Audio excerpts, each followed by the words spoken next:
نحمده ونستهديه ونستعينه ونستغفره ونعوذ بالله تعالى من شرور أنفسنا وسيئات أعمالنا من يهده الله فلا مضل له ومن يضلل فلا هادي له وأشهد أن لا إله إلا الله وحده لا شريك له وأشهد أن محمدا عبد الله ورسوله صلى الله عليه وآله عباد الله أوصي نفسي وإياكم بتقوى الله عز وجل يا أيها الذين آمنوا اتقوا الله حق تقاته ولا تموتن إلا وأنتم مسلمون إن أصدق الحديث كتاب الله وخير الهدى هدى محمد صلى الله عليه وآله وشر الأمور محدثاتها وكل محدثة بدعة تبزأ الله سبحانه وتعالى أكاكسكو بلم كاشاتو لكده نتسولو كبانتي تبيرا مبدو أباشا سولو كتريزا إبيا صبا oba okwongerako kwebyo tugezezzaako okuteeka mu nkola. Baddu ba Allah b'ebitiibwa, akakisa tulineyo ka buwangazi butono okutereeza akhira yaffe. Edduniya falillahi alhamdu tugiwangaddeko kaakaseera, naddala abali waggulu emyaka 2 akaseera ako gakumala okuba nti osobola okwetereeza. ألم يأن للذين آمنوا أن تخشع قلوبهم لذكر الله الله بوزانتي أبفا كسيرا تكملا كولنا أبوانغازبو تبكملا ولوزا تايمو تتوسي ofuno kutyako Allah ebyaddala okuteekako mu nkola amateeka ge. Tuwangadde obulamu oba okujja mizikiti ne tuwulya bye tuwulidde ne tuddayo, ne tuwulya bye tuwulidde ne tuddayo, n'ojja n'oweza emyaka 2 ng'ojja mu Masjid, n'oweza 3, n'oweza 4, n'oweza 5. alam ya'ni lilladhina amanu an takhsha'a qulubuhum li dhikrillahi wama nazala min alhaq. Allah gamba gwe tolabanga time erabika kati etuuse mu bulamu bwo naawe okubaako by'okyusa, otandika okubanga omutima gwo nagwo gulina khushu' an takhsha qulubuhum, omutima gwo nagwo gwetowazeeko gumenyekeko ku mateeka ga Allah subhanahu wa ta'ala wama nazala min alhaq, naga amazima Allah subhanahu wa ta'ala galeese. Sobola tujja wano baddu ba Allah tumenti akakisa kagenda kakendera, jumazo zikendera mu bulamu bwo, bwe zibanga sofa zoyiseemu ne zowulidde tezikutereezezza, oyinza okubanga omukisa gogenda gugwayo. Tusaba Allah subhanahu wa ta'ala atukwatireko ku bwangazi buno bwe yatuteekerateekera era tuyambeko ku ddiini yatusiimira. Tuli ku nsonga y'okuba nti twagala kuddamu obulamu bwaffe bubeere ne value, naffe tubeereko abawanguzi. Obulamu bw'akanyigo buno tukooye okubeera mu kanyigo kano, ate akanyigo kajja lwakuba nti amateeka ga Allah twagavaako.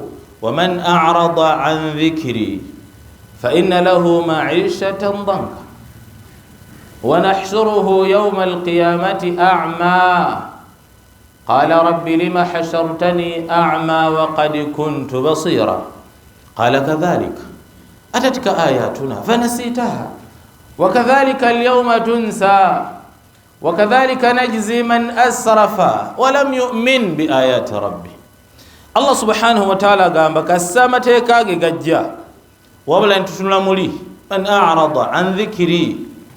Allah aleese okutubuulira, aleese warnings, aleese ebitutiisa, ne tujja ne tuwulira ne tukyuka ne tuddeeka, ne tukomawo ne tuddayo ne tukyuka. wa man a'rada an dhikri fa inna lahu ma'ishatan danka, obulamu bugenda kutukaluubirira ng'era obulamu bwe tuwangaala. Buli omu alina ebizibe musaako mwawangaalira. Kati bwe tujja mu Qur'an, asdaqul hadithi, emboozi esinga okubanga ntuufu, ebigambo ebisinga okubanga bikakafu, ne tujjako ne mu sunna z'omubaka alayhi salatu wassalamu khairul hadyi, obulungamu obusinga ne tubaako bye tutereeza mu bulamu bwaffe kitukakatako nze naawe okubaako bye tukyusa oba oliawo obulamu bwaffe buyinza okuvaamu enzigo eno ebutuddemu. So Allah subhanahu wa ta'ala mu suratu al-mu'minun ayat zetu zetulaba twatandika Allah atugamba nti qad aflaha al-mu'minun, atusuubiza okubeera abawanguzi. Jumaa ewedde twatunira ku nsonga Allah ye gye yakoonako. Allah subhanahu wa ta'ala atugamba nti walladhina hum li furujihim hafidhun illa ala azwajihim aw ma malakat aymanuhum fa innahum ghayru malumin faman ibtagha wara'a dhalik fa ulaika humul aadun. Allah subhanahu wa ta'ala mukimu kubigenda kutufuula successful, tubeere ba muflihun, tufuneko naffe ku falah mu bulamu buno. Allah atugirewo akanyigo kano. Allah atugamba kukuuma nsonyi zaffe, ensa zaffe. walladhina hum li furujihim hafidhun. Hifdhu kibaita hifdhu, hafiz ye muntu akuuma ekintu ng'ofaayo okulaba nga tekikusimattukako. Olera bakutta Qur'an twabatuma erinnya nti hafidhul Qur'an, omubaka yali abayita Qur'a ne twabatuma nti hafidhul Qur'an. Lwaki tumuyita hafidh? Nti akuuma Qur'an eyo butamuvaamu, abeerawo butiribiri ku yo. Ekitegeeza nti omuntu obwerere bwo olina okuba ng'obukuuma ng'ofaayo. Kyebayita ekintu ky'olina okukuuma kitegeeza nti kisobola okusimattukako anytime. Kati oteekayo ebirowoozo n'oteekayo omutwe gwo n'amagezi go n'okuuma n'okola ebyo byonna ebikuyambako okuba nti onookuuma.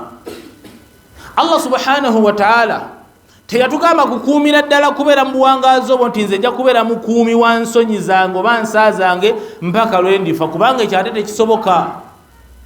Allah n'atuwa option esobola okutuyambako, ekkubo erituyambako mu kukuuma ensa zaffe. Nagamba nti illa ala azwajihim. Allah natuterawo ko azwaji, omuntu agende afune ku zawuji, afuneyo omukyala, omukyala afune ku zawuji, omukyala afune ku mwami, basobole okubeerawo. Omukyala afune wakuumira ensaaze, n'omwami naye afune wakuumira ensaaze. Yeyo option Allah gyataddewo. Tagambe nti beera bubeezi mukuumi wa nsonyi zo, nsaazo, weekuume nga tolina nsonga yonna kwogenda kuba nti otebenkera. Illa ala azwajihim. Allah gambe azwajihim, zawuji yepeya oyo gwe wasalawo okulonda, oba mukyala oyo gwe wasalawo okulonda, oba mwami oyo gwe wasalawo okulonda. Allah subhanahu wa ta'ala gwe yakukkiriza okuwangaala naye. Ekitegeeza nti Allah atubuulidde nti nikahu egenda kutuyamba, okuwoowa n'okuwasa kugenda kutuyambako mukuuma obwerere bwaffe. Etegeeza nti umma eteekeddwa okumanya nti kati ensonga nkulu tugiteekeko ebirowoozo, kubanga that's the only option. Otherwise teri muntu asobola kukuuma nsaazi. Togenda gamba nti nze sigenda kuwasa, nze ngenda kubeerawo nja kusobola okwekuuma, tojja kusobola. Uthman ibn Mad'un radiyallahu anhu yali obudde bwe bwonna yayagala buwa Allah, nga yagala kukola ibaada zokka, nga tayagala kubeera na nsonga na mukyala. Era bamuwasiza n'amuteeka ewaka, ng'ayimuka ekiro kyonna n'emisana abeera asiibye. Omukyala bwe yakyalyako Nabbi sallallahu alayhi wa sallam, ng'omukyala alabika bubi nga teyeefaako, alinga atalina musajja. Aisha radiyallahu anha n'amubuuza nti nsonga ki? N'amugamba nti Uthman talina budde, Uthman talina budde, ali mu ibaada. Omubaka alayhi salatu wassalam bwe bakimugamba n'amuyita n'amugamba nti ya Uthman, inna arrahbaniyata lam tuktab alayna. Uthman, okubeera nga oli mu bulamu obwo obwa rahbaniya, obulamu obw'okuba nti omuntu tawasa, eyo si ddiini yaffe, eyo si ddiini yaffe. Tobeerawo n'ogamba nti olina imaani nnene nti eddiini yawe ogenda gikuuma nakuba nti towasa oba tofumbirwa. Ebyo enkola abantu gye bataddemu, western culture gye tutaddemu, ebyo abantu beerowoozalowooza, eyo si ddiini. Inna arrahbaniyata lam tuktab alayna. Ffe tetusobola kubeeramu obwo bulamu. Era abantu kulembera mu ba ahlul kitab, abanaswara bagezaako ku nkola eyo. Abanaswara bagezaako ku nkola eyo ng'abaami baabwe abakugu ennyo mu kusinza Allah tebawasa, n'abakyala nabo tebafumbirwa, ng'obulamu baabuwa Allah. Baali banoonya Allah mu ntandikwa ava ku lwaleero, naye abatandika baali banoonya Allah subhanahu wa ta'ala. wawula tosobola kuwangala bulamu obwo kubanga siboti bwatondebwa.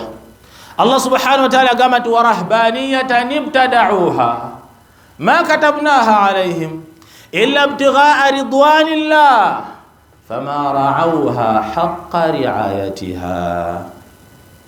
Abantu abo beteekako embeera baali banoonya kusinza Allah kubanga bakimanyi nti bw'obeera mu mbeera z'obufumbo ate onaaba ghusulu kitegeeza ofuuka impure spiritually. Kalibo ne baagala okuwangalira mu purity etakoma basembere mu maaso ga Allah subhanahu wa ta'ala. N'olwali bakyaliyo tebawasa n'abalala tebafumbirwa banoonya purity. Ne Allah subhanahu wa ta'ala atumanyi yatutonda yagamba nti ibtada'uha, eyo bid'a bagitandikawo nga bid'a. Ate tumanyi bid'a ffe Obusiraamu bwe tugitreatinga kullu muhdathatin bid'a wa kullu bid'atin dalala. Kasotandikawo enkola nga Allah si yagigambe togenda gisobola. Ibtada'uha bajetandikirawo ma katabnaha alayhim, tetubalagira ngo butawasa yadde butafumbirwa, tetubalagira ngo ma katabnaha alayhim illa ibtigha'a ridwanillah. Ne bagikolanga banoonya kusimisa Allah. Ngera bid'a olwalira abantu zibakola olwaliro bid'a eziri mu Busiraamu abazitandikawo bazitandikawo kunoonya kusimisa Allah ne bamaliza tebamusimisizza kubanga tosobola kumukaka kusiima ekyo kyatakulagira. Bid'a watu wazitandika nabali batandikawo Allah yabawadde shahada eyo Allah yagibawadde nti illa ibtigha'a ridwanillah, bali banoonya kunsimisa. Ne fama ra'awha haqqa ri'ayatiha, bamaliza bambali mbisiyaga fama ra'awha haqqa ri'ayatiha, tebasobola kumalako kubanga obulamu sibwatuwandikibwako. Umma y'Abasiraamu okendeeza ku bwenzi obuli mu nsi muno tuteekeddwa kuwasa abavubuka abaffe tubagambe bawase basobole okufuna we bakuumira ensonyi zaabwe. Kubanga bonaagamba nti sigenda kuwasa oba sigenda kufumbirwa nkyamala kukola nkyamala kuzimba ebyo tebigenda kutugasa. Ogenda kutambula ne charge y'omukwano ojja kutuuka otendewalirwe ate okole ekyennyuma ekyo kyalla kyakusuubiramu.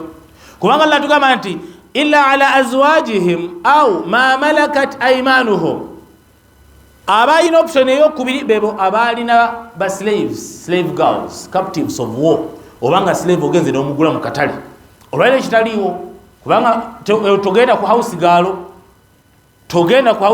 kubanga house girl ye mukozi omusasula musaala bali obugenda mu katale n'omugula nafuuka nti sente z'omusasula eringa omugula zigegafuuka amaharege. Oba ogenze mu lutalo ne mubawamba kitegeeza sacrifice y'obulamu bwo mu lutalo gegabadde amahari afuuka muntu hakiyo abeera mu bufuzi bwo. Ye option ey'okubiri. Tewali option namba 3, tewali. Imma oli mufumbo oba olina omukyalo slave girl gwewagula captive of war. Awatali ekyo faman ibtagha waraa dhalika, uli Allah our statement nga is a blanket statement for all times.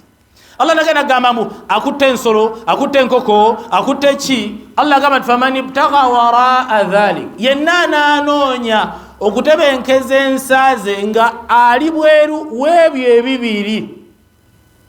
Kati byonna ababikavalize homosexuality, bestiality, kubakozesa ensolo, sima masturbation, byonna Allah ababigalidde. faman ibtagha waraa dhalik, bw'oba toli mufumbo obanga olina slave girl tolinaawo chance yonna yakutebenkeza nsaazo, tolina.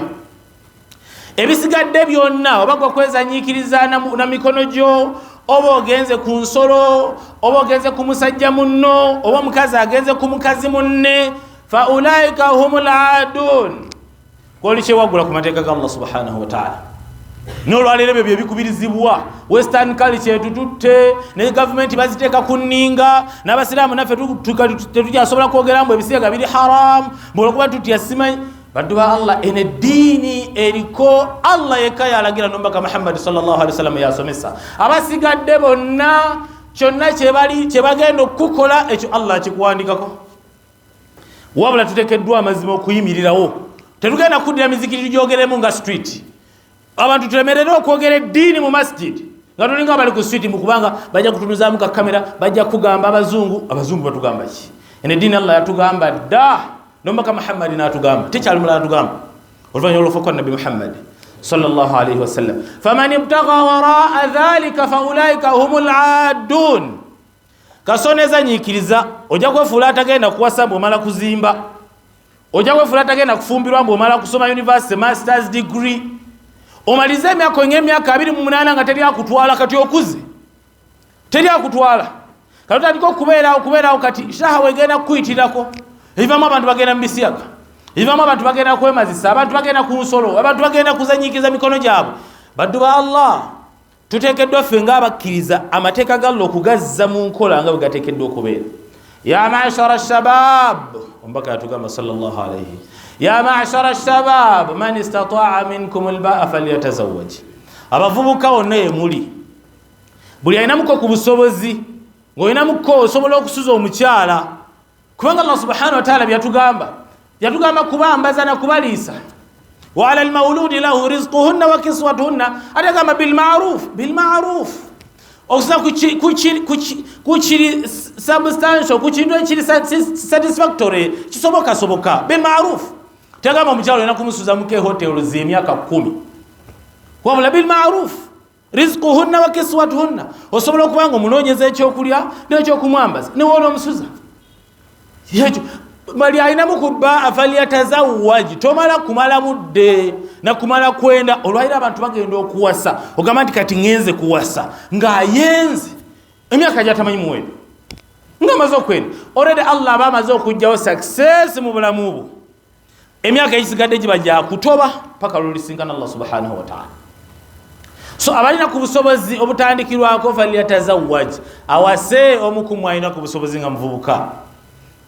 fainahu aghaddu lilbasari kuba kyekigenda okuyambako okutebenkeza amaaso twalaba jumu'a ewedde nga Allah subhanahu wa ta'ala agamba qul lilmu'minina yaghuddu min absarihim jumu'a ewedde Allah atugamba nti mukakkanye ku maaso naye atali mufumbo tolina ngeri gyogenda kakkanya mu maaso ne oluswaga busaazi tolina kubanga ekisobola okutebenkeza omuntu asobola okukakkanya ku maaso kwe kuba nti at least alinawo halal option olinawo okubeerawo ne halal option awo nosobola okutebenkera ne weefugafugako naye gwe buli kimu oli mu fantasy world buli kimu okiimagininga ebisoboka n'ebitasoboka olwoba toli mufumbo byonna oyimagininga buyimaginizi naye tolinaako kituufu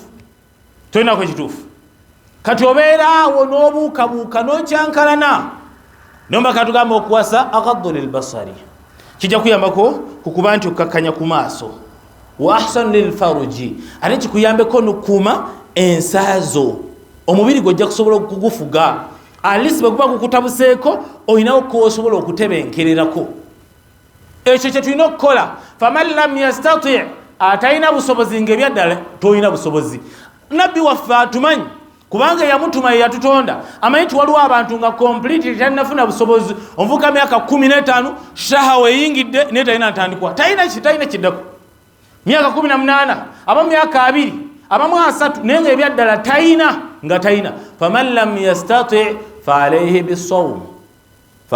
bisawm oli eddiini khairul hadi webulunga mu businga khairul hadi faalayhi bisawm atalina busobozi wasa siiba tolina option ya kusatu siiba tandika okusiiba nafila siiba nafila tebagambye ramadan eri wajibu bategeza nafila mande lwakuna ayamul bidu siyamu Daud tandika okusiiba ennaku ezo okendeze ku mmere gy'olya kubanga emmere gy'olya yekuwaga yekukyajinga eyakutonda akumanyi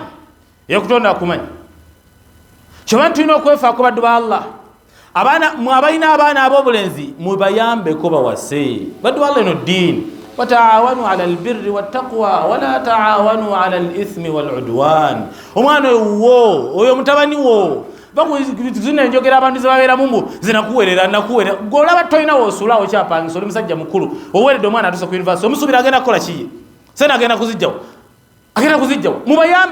mubayambeko ogwo musaayi gwo idha mata ibnu adam inqata amaluhu illa min thalath sadaqatin jariya ilmin yuntafa'u bihi aw waladin salih gwo omwana oli mukumuleka azunga buzunzi yo waladun salih gwolese olwokuba alina diguri tukule baddu ba Allah tusiramuke eno dini taawanu muyambagane alal birri wattaqwa mutabanu omuyambeko wetaga sente mmeka nzika kunonyeza omuzigo geno nonyeza amahali kasoka kali mukokola kasobola baliisa namwe abalina abaana b'obuwala muleme kutufuukira shayatini mu nsi muno.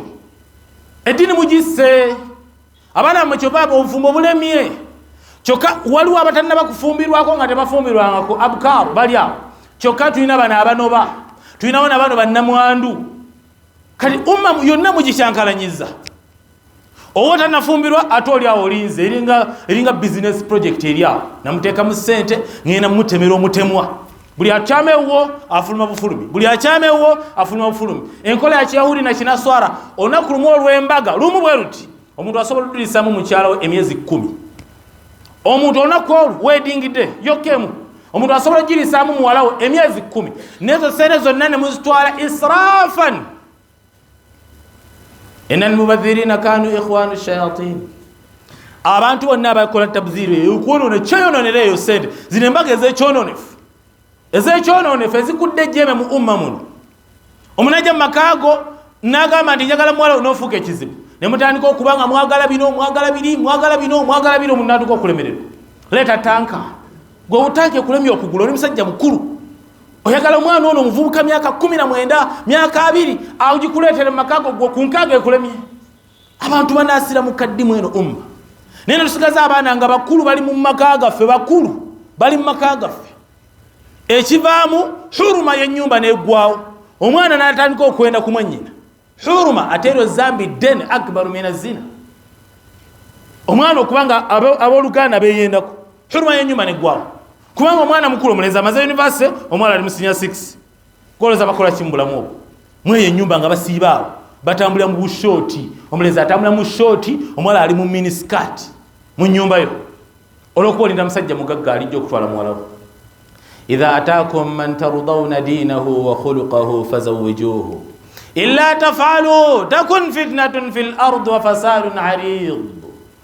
Omubaka alayhi salatu wassalam yatugamba bw'abajjiranga mummwe man tardawna dinahu wa khuluqahu ng'alina ku ddiini ng'eddiini mugisiima nga mugisiima mwetegereze eddiini ye wa khuluqahu n'empisa ze fazawwijuhu mumuwe muwala mwe sente bajja kukola Allah subhanahu wa ta'ala ajja kubagabirira kubanga naye jjukira olunaku lwowasa maama wa muwala wo oyo gw'oyagala okuteekako sente nnyingi wali olina ki jjukiramu gye wali toli bwotyo gwe omulimu gw'olina si gwe wali okola.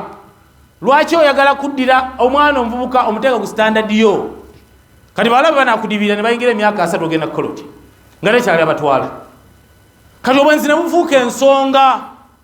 Tuyambagane baddu ba Allah bwe tuba tuli bakutereeza ummeeno tuyambagane ayina omwana w'obuwala diri nga n'ayina omwana w'obulenzi mulabe abaana bano mubayambe mutya mulabe abaana bano buvunaanyizibwa. Umaru ibn al-Khattab muwala we Hafsa yamunoonyeza omusajja asooka omusajja bw'afa omwana mukulu afumbiddwa nako Umaru taata we n'atambula n'anoonya ani agenda okuwasa muwala we n'agenda wa Usman amugamba ngumikiriza amala okulaba oba neetaaga omukyalo omulala kuba Usman oli yali mufumbo agenda okulaba nga talinaawo obusobozi bugenda kuwasa n'amugamba anyinza obutasobola kuteekako omukyala wakubiri n'agenda wa Abubakari n'amugamba Abubakari otambula mu basahaba bo n'olwaliro umma ejjudde abayaaye ejjudde babibbi ejjudde balogologo ejjudde basamize n'ayinga mukwano gwe ne masjidi muno oyinza okunoonyamu omusajja gwowo omukazi nga tomulaba. Abantu bavuga bonoonefu abantu si basiraamu ate bwe bagamba temuli abasiraamu abantu bagamba mbavuma abantu tuli basiraamu udkhulu fi silmi kafa wala tatabi'u khutuwati shaitan ne shaitan tuzikiriza ziyingire mu bulamu bwaffe buli kimu tukola kusinza ku shaitan. Umaru anoonya agenda wa Abubakar onotwala muwala wange Abubakar ode mufumbo onotwala muwala wange Abubakar yasirika busisi yamuddamu kati finally Umaru agenda anyize n'okunyiiga kati agenda okulaba nga Nabbi sallallahu alaihi wasallam aleeta proposal okuwasa Hafsa kati Abubakar n'alyoka agenda wa Umaru n'amugamba nti saasobodde kuddamu kubanza oli nali nayogerako ne Nabbi nga Nabbi agala proposal nesaagala ate kubaako nsonga yonna gye nyingira wakati wange ne Nabbi Muhammad sallallahu alaihi. Musajja mukulu anoonyeza muwala we yafumbirwako ekyo kyekyakola umma kyekyakola society. Olwali omusajja olumala okuwerera omwana n'amala senior 6 oba university ng'osirika weetunuza muli oli ng'atalaba wafunye omulimu wafunye omulimu ojja kutuleetera omusajja agenda mubaleeta agenda kumugjawo gwe omusajja omukulu atambulira mu muzikiti ogulimu abasajja osala jama emirundi 5 lunaku tolina musajja gwali olabye muwalawo abeera mu katen agenda kusanga omusajja umma bwatu bweyasuula obuvunanyizibwa mbutuloza tuli basiraamu oyambala enkofiira tekuva ku mutwe nekukutula n'ekiwalaata olowooza oli ku ddiini eddiini kuteeka mateeka ga Allah mu nkola buli teeka fi manshati walmakrahi wa fi lyusri wa fi lusri eyo bai'a gye twakola n'omubaka Muhammad sallallahu alaihi wasallam badu bala twetereze obwenzi bwe tuba tuli bakubukwatako tulina kusooka kubeera basajja n'abakyala batekinga decisions ez'obuvunanyizibwa. aqulu qawli hadha wa astaghfirullah li wa lakum.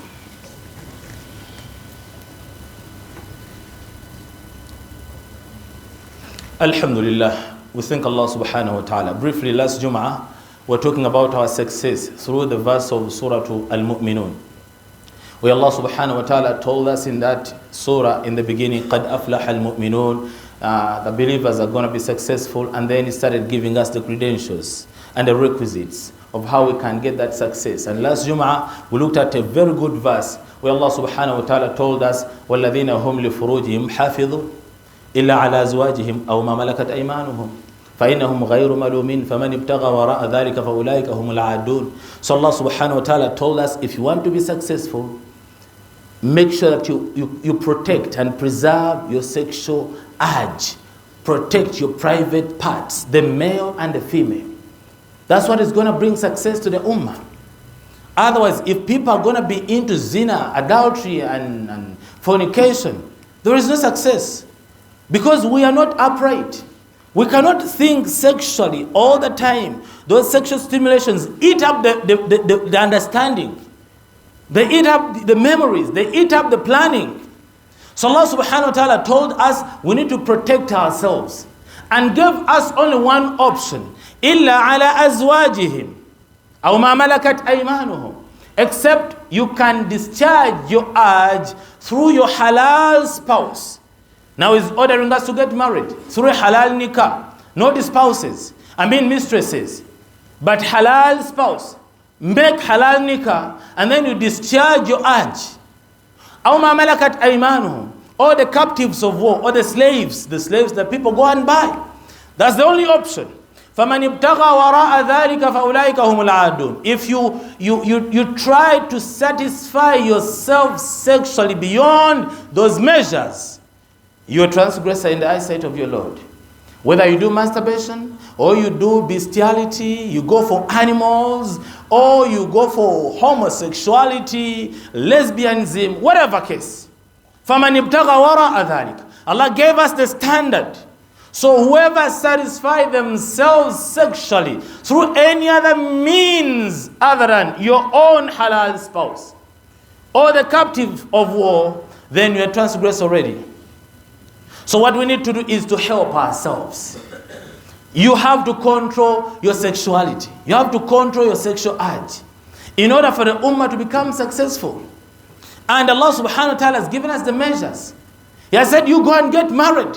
Don't say, no, for me, I'm going to practice celibacy, monasticism. Allah subhanahu wa ta'ala never allowed us to go that lane.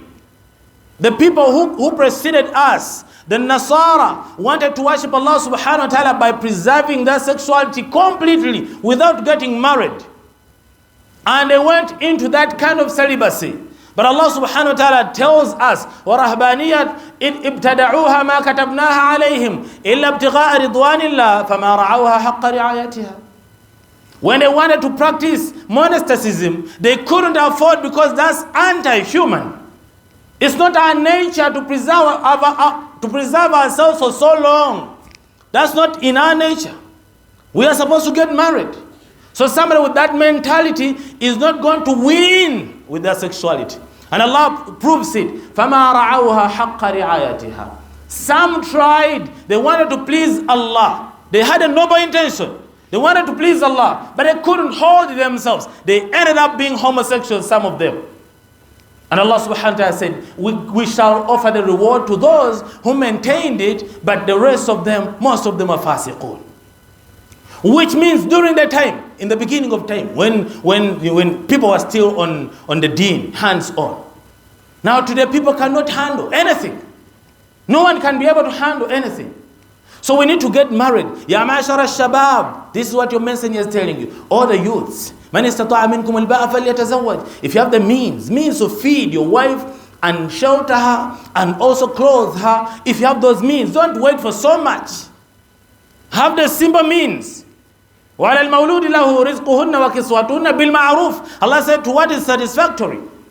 What is substantial? What is necessary? So this is what we need to have. And then we go and at least get married. We try to settle. أَغَضُّ لِلْبَصَرِ. That is what is going to help us to lower our gaze. وَأَحْسَنُ لِلْفَرُجِ. And it's going to help you control your sexual urge. So let's encourage our youths. Parents who have boys, sit down with them and assist them. Help them to get married. Contribute so much to get married. Because that's your treasure.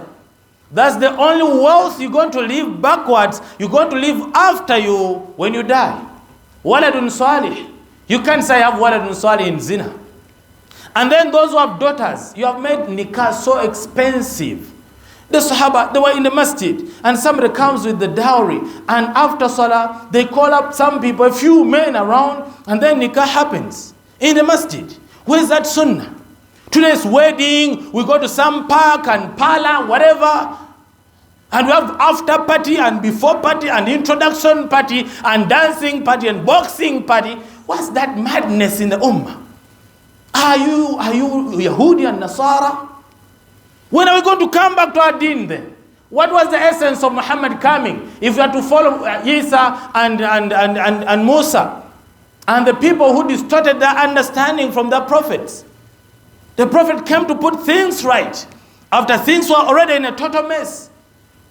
But people have now, they are sticking to following لَتَتَّبِعُنَّ سَنَنَ مَنْ قَبْلَكُمْ شِبْرًا بِشِبْرٍ ذِرَاعًا بِذِرَاعٍ. Our daughters are growing and are, outgrowing themselves. They're going beyond age.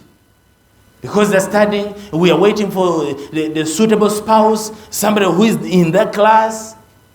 And we are ruining the ummah by keeping a sexual charge in the ummah. No business, no constructive planning, nothing. Because the ummah which is driven by a sexual urge, it can never be successful. Never. It can never. You know what happens in a sexual relationship if you're married? That's like total madness, animalic nature. People behave like animals. That's the lowest life possible. That's the lowest life. Now, how can somebody be thinking that way throughout that day? This is the problem, people. We have to help. Ta'awanu ala al-birri wa taqwa. Let the men be constructive. Let the women be constructive. And then we mix up. And then we find a settlement in the society, inshallah ta'ala. That's only when we can lift our heads and become successful. وختاما أصلي وسلم على سيدنا محمد حيث قال الله مخبرا وآمرا إن الله وملائكته يصلون على النبي يا أيها الذين آمنوا صلوا عليه وسلموا تسليما اللهم صل على محمد وآل محمد كما صليت على إبراهيم وآل إبراهيم إنك حميد مجيد اللهم بارك على محمد وعلى آل محمد كما باركت على إبراهيم وعلى آل إبراهيم إنك حميد مجيد وارض اللهم عن أئمة الحنفاء أبي بكر وعمر وعثمان وعلي وعن بقية الصحابة رضوان الله تعالى عليهم أجمعين اللهم ربنا أعز الإسلام والمسلمين وذل الشرك والمشركين ودمر أعداء الدين اللهم ربنا آت نفوسنا تقواها زكها أنت خير من زكاها أنت وليها ومولاها اللهم ربنا طهر قلوبنا وحسن فروجنا وجنبنا الفواحش والفتن ما ظهر منها وما بطن اللهم ربنا إنا نسألك خير ما سألك منه عبدك ونبيك محمد صلى الله عليه وسلم عبادك الصالحون ونعوذ بك من كل شر استعاذك منه عبدك ونبيك محمد صلى الله عليه وسلم عبادك الصالحون أنت المستعان وعليك البلاغ ولا حول ولا قوة إلا بالله والحمد لله رب العالمين.